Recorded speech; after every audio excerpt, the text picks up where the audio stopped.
Vice-président de la Commission pour les affaires sur la situation en République démocratique du Congo. Merci.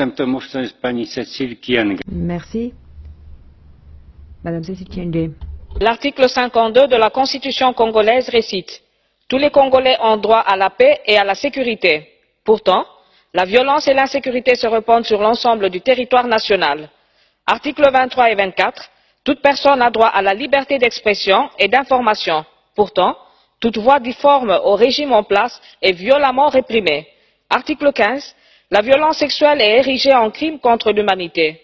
Pourtant, des milliers de femmes en RDC n'ont toujours pas trouvé justice. Article 58, tous les Congolais ont le droit de jouir des richesses nationales. Pourtant, l'État ne garantit aucune redistribution équitable.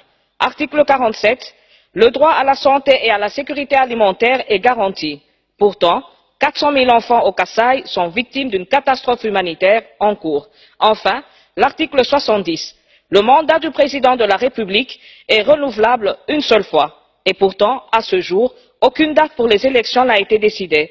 La RDC doit se réapproprier de son futur et devenir la plus grande nation démocratique et prospère qu'elle aurait dû être depuis longtemps. La résolution du Parlement européen exige des réponses à toutes ces violations systématiques des principes constitutionnels. Merci.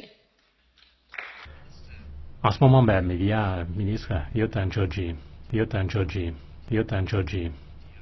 un ministre de la RDC, qui a contacté différents députés ici, et je suis sûr qu'on lui a donné ou qu'on lui a fait passer le même message, c'est-à-dire qu'il faut respecter l'accord du 31 décembre, préparer les élections correctement. Il n'y a pas d'issue, sinon.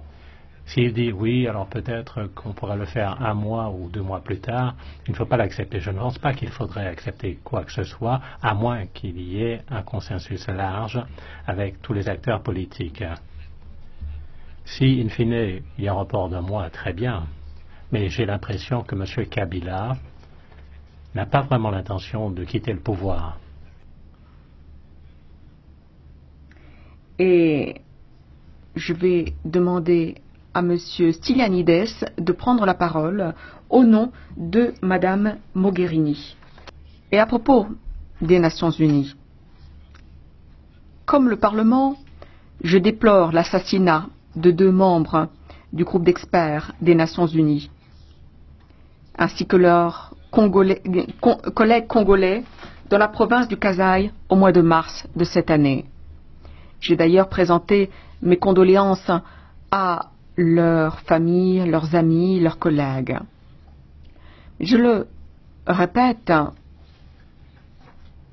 l'accord du mois de décembre 2016 est la seule voie qui nous mènera à une transition pacifique et démocratique.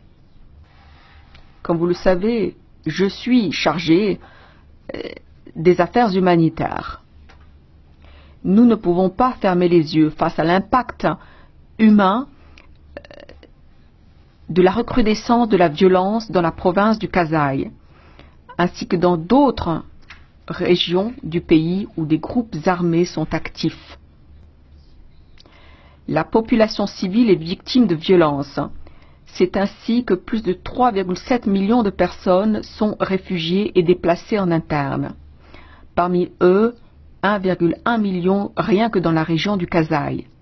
L'Union européenne étudiera d'autres listes de personnes à tout niveau, y compris politique, qui risquent d'entraver une solution pacifique permettant de sortir de la crise.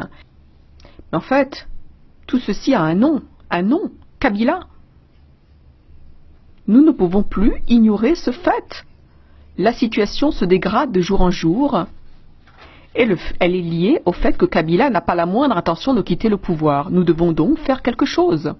On voit qu'il y a des insistances pour que le président Kabila quitte son poste et que des élections aient lieu. Sa justification, celle de Kabila, disant que le pays ne peut pas se permettre des élections, est absolument ridicule. Et Joseph Kabila reste accroché au pouvoir. Ses récentes déclarations ne peuvent qu'inquiéter. Il faut des élections parfaites, nous dit-il, et ajoute qu'il n'a rien promis. On reste sans voix. Il est temps que l'Union européenne s'engage plus activement et fortement au Congo afin d'éviter toute nouvelle escalade et déstabilisation dans toute la région. Si on peut appeler Kabila chef politique, il veut absolument rester au pouvoir. Il y a des mercenaires armés, il y a une violation des droits de l'homme, des minerais du sang, la situation ne fait que se dégrader à vue d'œil. Et enfin, je rappelle que c'est au gouvernement de garantir la sécurité de sa population et donc il en a la responsabilité et on appelle à la responsabilité du gouvernement Kabila pour protéger sa population. Merci. Nous parlons aujourd'hui de la situation très préoccupante en République démocratique du Congo. On a donné les chiffres, plus de 7 millions de personnes, dont 4,4 millions sont des enfants, sans éducation, sans service de santé, sans eau potable. Presque 6 millions de personnes souffrent de problèmes de nutrition, énormément de personnes déplacées à cause du conflit. Monsieur Castaldo, merci. Monsieur le Président, que reste-t-il de la RDC?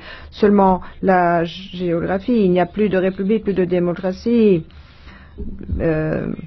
Cette crise a un nom et un prénom précis, Joseph Kabila, et il viole la Constitution en renvoyant les élections avec l'aide de son entourage. Il veut s'accrocher au pouvoir et continuer à exploiter les immenses ressources d'un pays à la fois très riche et très pauvre. Je m'engage à vous tenir au courant, pleinement au courant de l'évolution de la situation, notamment concernant le volet humanitaire. Merci beaucoup pour cet échange très riche.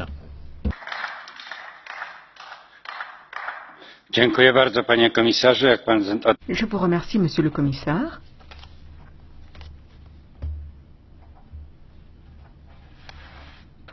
Bon, il n'arrive pas souvent que l'on applaudisse le commissaire en fin d'intervention. Ça a été votre cas.